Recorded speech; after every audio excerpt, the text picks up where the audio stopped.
So y'all, this is going to be a short clip video, and I want to just discuss my experience. I've only had one experience so far actually with dandelion root. Now this plant is growing, this beautiful yellow flower is growing all over my yard. And I pulled it up for the first time, and I wanted to incorporate the greens in the salads that I make out of the kale from my garden, like with the kale from my garden, right? And the tomatoes from my garden, like boom, throw some dandelion greens in there. Because at this point, when I go to a supermarket, sometimes I'm literally seeing dandelion greens for sale as if they are kale or something.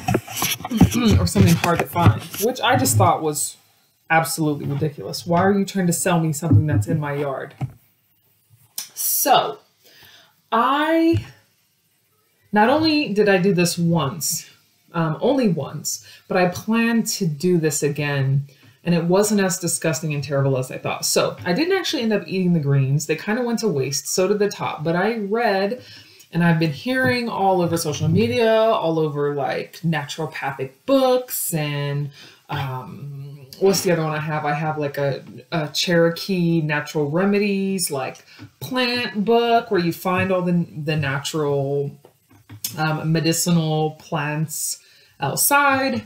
So what I did was I pulled this sucker out of the ground, and I took the root and I broke it off from the top of the plant, and I washed it pretty decently. And instead of like blending it up or like trying to hide it in something, I was just like, F that. I'm going to take this bitter green and I'm going to eat it, or I'm going to put it in my mouth and like hold it there for as long as I can. So what I did was I kind of crushed it a little bit. It was like about maybe this long.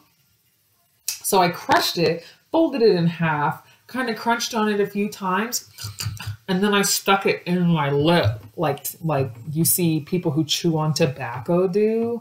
And let me tell you, when you see these crazy ass kidney colon cleanse things that people do on YouTube where they drink like a whole bunch of olive oil, and they have to eat it's either like apple cider vinegar, water, lemons, and then olive oil and grapefruit, right? If you look up the grapefruit olive oil kidney cleanse, you'll see it, right? So at the end of these people's videos, people who've done this cleanse, and I've considered it multiple times, the only part is like when I first started, the worst part is really drinking the Epsom salt water. It is like so gross. It makes me feel so gross. So I stopped doing it, right? So in the videos where people are explaining how this kidney cleanse works and how this liver cleanse works, basically it flushes out a whole bunch of liver stones. Or maybe you guys are familiar with tonsil stones and you've gotten like a yucky, hard, cheese-like stone that smells like death in your throat. Well, basically, when I woke up the next day and went to the bathroom, I actually had what looked like those little stones in my, my shit. So it leads me to believe, and I'm reading more and more often, that dandelion root cleanses the liver and the kidneys. So not only am I going to do this again, I will probably share the experience with you guys, or videotape rather. And I'm kind of excited because as much as I like eating junk food and vegan ice cream, I recognize that the filtration system in my body is probably not up to par as it could be.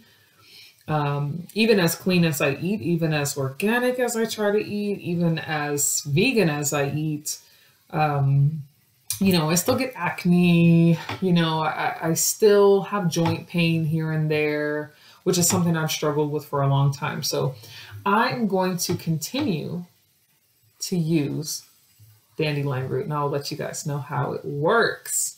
But yeah, so what is your favorite health supplement? What is your favorite herb? What has been the most transformative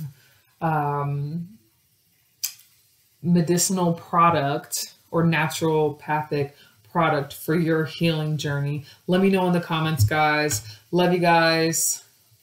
wholeness.